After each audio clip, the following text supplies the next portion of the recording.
والله متم نوره ولو كره الكافرون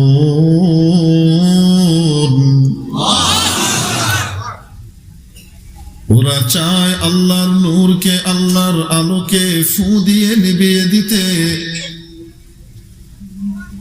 ওরা যতই চেষ্টা করুক না কেন, ওদের যতই গা জ্বালা হোক না কেন, যতই গাত্রদাহ হোক না কেন, যতই খারাপ লাগুক না কেন, আল্লাহ তার নূরকে পূর্ণতা দেবেনই দেবেন। তার দ্বীনের হেফাজতের দায়িত্ব নিয়েছেন কে? চিরাগেরা কে জাদ বর ফরোজাদ কাসে কশতাফ জানাদ রেশা শুভ সুজাদ।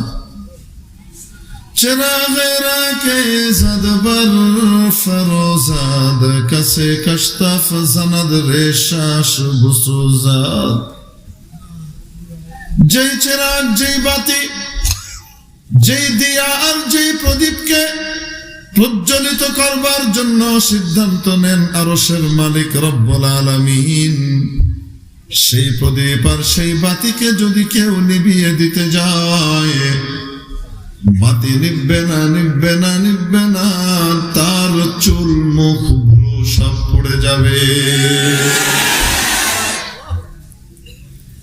এই জন্য দেখা গেছে যুগ যুগ ধরে ইসলামকে নষ্ট করবার জন্য, ধ্বংস করবার জন্য, নস্যাৎ করবার জন্য, বিলুপ্ত করবার জন্য, মিটিয়ে দেবার জন্য অনেক পরাশক্তি, অনেক অপশক্তি, অনেক মহাশক্তি ষড়যন্ত্র করেছে, চক্রান্ত করেছে, চেষ্টা করেছে। যারা চেষ্টা করেছে ইসলামকে ধ্বংস করবার জন্য, ওরা ধ্বংস হয়ে গেছে, ইসলাম ঠিকই আছে। কেন? ইসলামকে মেটানো, ইসলামকে ধ্বংস করা কেন সম্ভব নয়? তার কারণ হলো,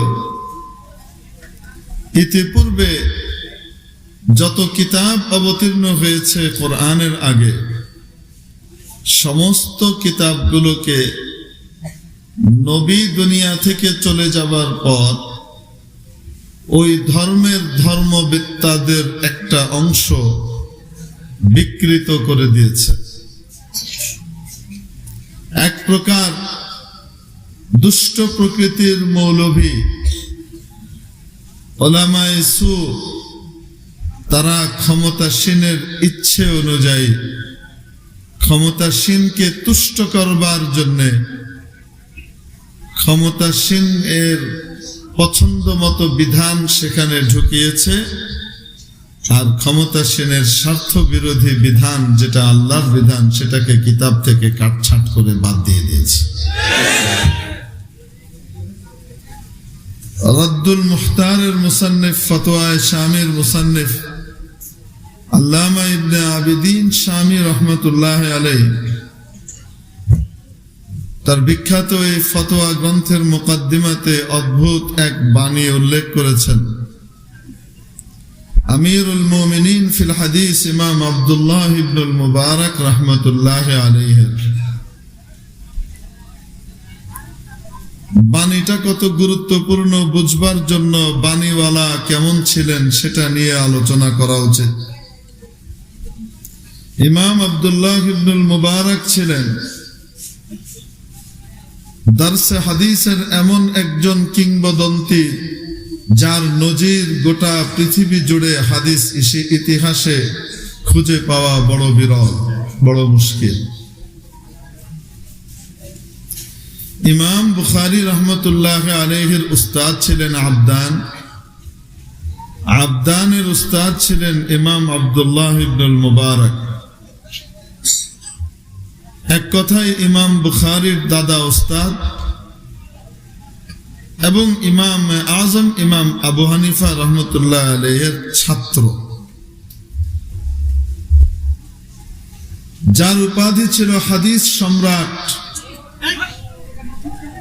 আমিরুল মুমিনিন ফিল হাদিস। এত বড় হাদিস বিশারদ ছিলেন, এত মকবুল মুত্তাকি পরহেজগার মানুষ ছিলেন, যখন হাদিস পড়াতেন তখন এট এ টাইম একসাথে 40,000-এর উপর ছাত্র ওনার ক্লাসে হাদিস শিখত, যাদের অধিকাংশই হতো বড় বড় মুহাদ্দিস এবং হাদিস বিশারদ। তারা ওনার কাছ থেকে হাদিস নিতেন, হাদিস শিখতেন।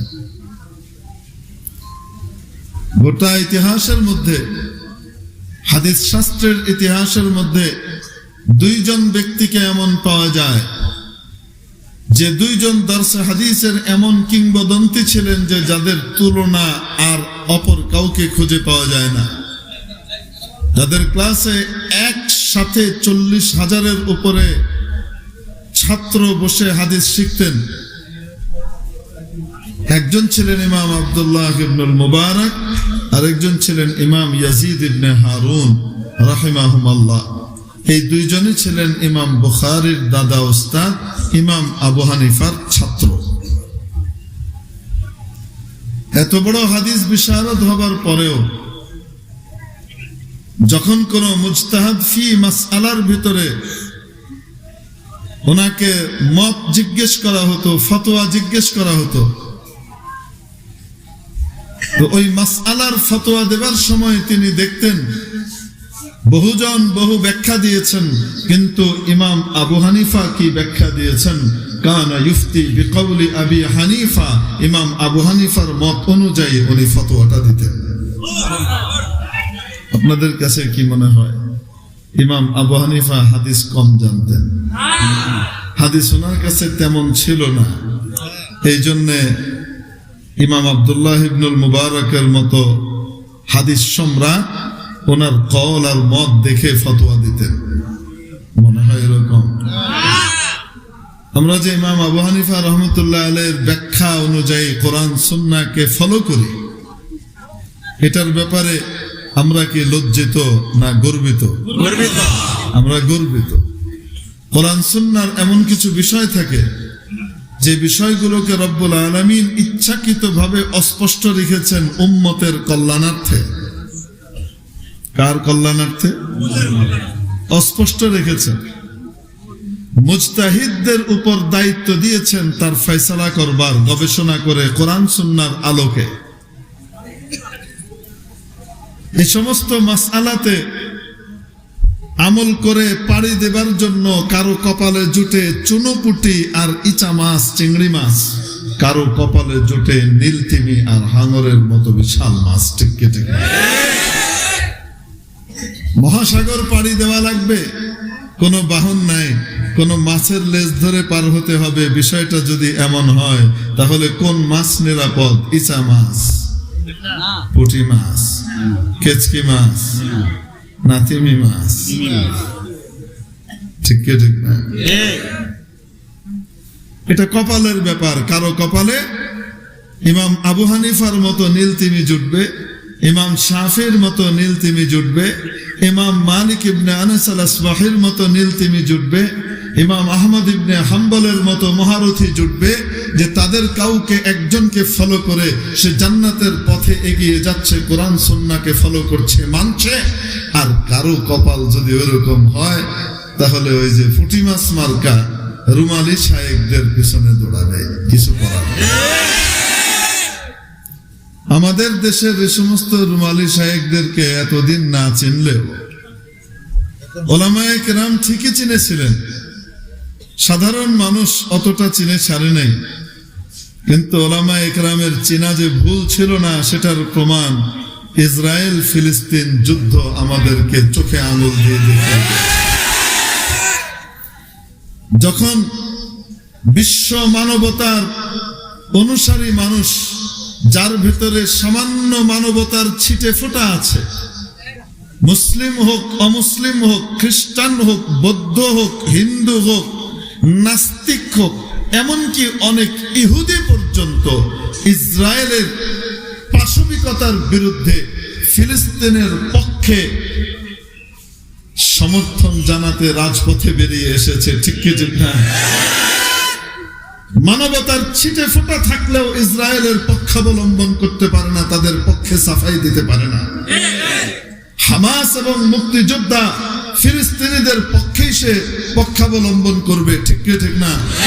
গোটা পৃথিবী যখন এই প্ল্যাটফর্মে এবং যখন পৃথিবীর সকল কসাই, মানবতার কসাই, ইরাকের কসাই, লিবিয়ার কসাই, আফগানিস্তানের কসাই, সিরিয়ার কসাই, আমেরিকা, ব্রিটেন, ফ্রান্স, এই সবগুলো এক প্ল্যাটফর্মে এসে ইসরায়েলের সাথে পাশে দাঁড়িয়ে পাশবিকতায় মদত যোগাচ্ছে, ঠিক সেই সময় আমরা দেখতে পেলাম, আহা, সেই সময় আমরা দেখলাম মুক্তিকামী জনতার হামাসের আকীদার ভিতরে রুমালি শায়েকরা সমস্যা খুঁজে বের করছেন। সালাউদ্দিন আইয়ুবীর আকীদায় সমস্যা আছে, আর ইহুদিদের মধ্যে সমস্যা নাই, তারা শিরক করে না। এরকম রুমালি শায়েকও পেলাম যিনি বলেন কি করে না, তারা ইহুদিরা শিরক করে না। তাদের একটা ভালো জিনিস, যারা শিরক করে না তাদেরকে কেউ পিছে হটাতে পারে না। এতদিন জানতাম না অর্থের উৎসটা কোথায়, এখন জানতে পেরেছি জন্মটা কোথায়। এদের চেতনার জন্ম যাদের পেট থেকে, তাদের পক্ষে সাফাই গাওয়া ছাড়া তো কোনো উপায় নাই। নুন খায় যার গুণ গায় তার, ঠিক কি ঠিক? ইমাম আব্দুল্লাহ ইবনুল মুবারক কি সাধারণ ব্যক্তি ছিলেন। উনি ইমাম আবু হানিফাকে ফলো করতেন মাসআলা মাসাইলের ক্ষেত্রে। তাহলে আমি আপনি কোথাকার কে? গোটা পৃথিবীর সমস্ত মুহাদ্দিস, শুধু এই শতাব্দীর না, বিগত 1000 বছরের যত হাদিস বিশারদ আর বড় বড় ফকিহ আছে, সবাইকে এক পাল্লায় রাখলো ইমাম আব্দুল্লাহ ইবনুল মুবারকের সমান হবে না, ঠিক কি ঠিক না? যার ব্যাপারে খোদ ইমাম বুখারী রহমতুল্লাহ আলাইহি আক্ষেপ করে আফসোস করে বলতেন, আমার জীবনের অর্জিত সমস্ত হাদিস আমি দিয়ে দিতে রাজি হতাম যদি ইমাম আব্দুল্লাহ ইবনুল মুবারকের কাছে আমি একখানা হাদিস পড়তে পারতাম তার বিনিময়ে। আফসোস আমি ওনাকে পাই নাই। যদি পেতাম তাহলে আমার কাছে সকলের হাদিস বাদ দিয়ে শুধু ওনার কাছ থেকে একটা হাদিস নেওয়া, এটা আমার কাছে অনেক গুরুত্বপূর্ণ হতো। উনি এমন এক ব্যক্তিত্ব ছিলেন, সুবহানাল্লাহ বলেন। ইনি ফলো করতেন কাকে? আসতে বলে ইমাম আবু হানিফা রহমতুল্লাহ আলাইহি, সুবহানাল্লাহ বলেন না। ইমাম ইয়াজিদ ইবনে হারুন তার আরেক সমসাময়িক। বলছিলাম যে দুজনের ক্লাসে ইতিহাসে নজিরবিহীন আর পাওয়া যায় না। দুজনকে পাওয়া যায় যাদের ক্লাসে এট এ টাইম 40,000-এর উপরে ছাত্র বসতো একসাথে, সুবহানাল্লাহ বলেন। ইমাম ইয়াজিদ ইবনে হারুন বলতেন, অনেক বড় বড় আলেম, মুত্তাকি, পরহেজগার, গভীর পাণ্ডিত্যের অধিকারী তো আমি দেখেছি, কিন্তু ইমাম আবু হানিফার মতো আ'লাম, আহলাম, আতকা আমি আর কাউকে দেখিনি। ওনার মতো বড় জ্ঞানী, ওনার মতো সূক্ষ্মদর্শী, ওনার মতো গভীর পাণ্ডিত্যের অধিকারী, ওনার মতো মুত্তাকি পরহেজগার আমি আর কাউকে দেখি নাই, অলরাউন্ডার। ইমাম আবু হানিফা কে ছিলেন? আল্লাহু আকবার কবীরা। এই 4 ইমাম যাদের আমরা নাম নিই, এনারা কেমন ছিলেন আসলে আমরা জানি না বলে আমরা মাঝে মাঝে হীনম্মন্যতায় ভুগি। এনাদেরকে আল্লাহ রাব্বুল আলামিন হাজার হাজার বছর কোরআন সুন্নাহ মানবার জন্য যাদের ব্যাখ্যা বিশ্লেষণকে গ্রহণযোগ্য হিসেবে কবুল করে নিয়েছেন, আনপ্যারালাল ব্যক্তিত্ব ছিলেন এনারা। আল্লাহ তাআলা এক এক বিষয়ে এক এক সময়ে আনপ্যারালাল কিছু ব্যক্তি তৈরি করেন। যেমন অধুনা বিজ্ঞানের জনকদের ভিতরে অন্যতম জনাব আলবার্ট আইনস্টাইন, ঠিক কি ঠিক না? আইনস্টাইন এর মতো বিজ্ঞানী আমাদের তো মাশাআল্লাহ বছরের পর বছর বিজ্ঞানী বের হইতেছে সারা পৃথিবী থেকে। একটা আইনস্টাইন আর পাওয়া গেছে, একটা নিউটন আর পাওয়া গেছে, হ্যাঁ, আইজ্যাক নিউটনের মতো আরেকটা পাওয়া গেছে, বলেন না কেন? এনারা অধুনা বিজ্ঞানের পথিকৃত, ঠিক কি ঠিক না? আনপ্যারালাল ব্যক্তি। এদের আইকিউ লেভেলের কাছাকাছিও কোনো বিজ্ঞানী যেতে পারছে না বর্তমান এই কম্পিউটারের যুগে।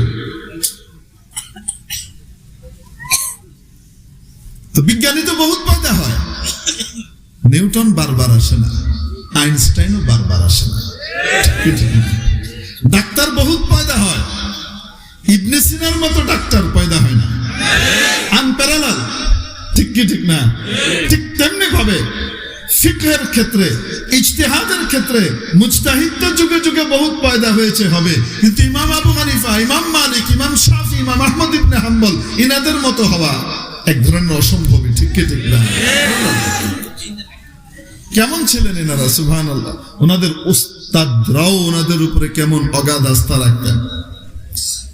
বুখারী শরীফ, মুসলিম শরীফ যারা পড়ান এনাদেরকে জিজ্ঞেস করেন, বা যারা পড়েন সনদ সহ তাদেরকে জিজ্ঞেস করেন, বুখারী শরীফের, মুসলিম শরীফের এমন কোন পাতা মনে হয় বাদ যায় না যেখানে ইমাম সুলাইমান ইবনে মেহরান আল আমাশ থেকে রিওয়ায়াত নাই। মানে কোন 10 পৃষ্ঠা এরকম পার হবে না যে 10 পৃষ্ঠায় সুলাইমান ইবনে মেহরান আল আমাশের কি নাই, রিওয়ায়াত নাই। ঠিক কি ঠিক না? এত বড় যুগ শ্রেষ্ঠ হাদিস বিশারদ ছিলেন ইমাম বুখারীর দাদা উস্তাদের দাদা উস্তাদ।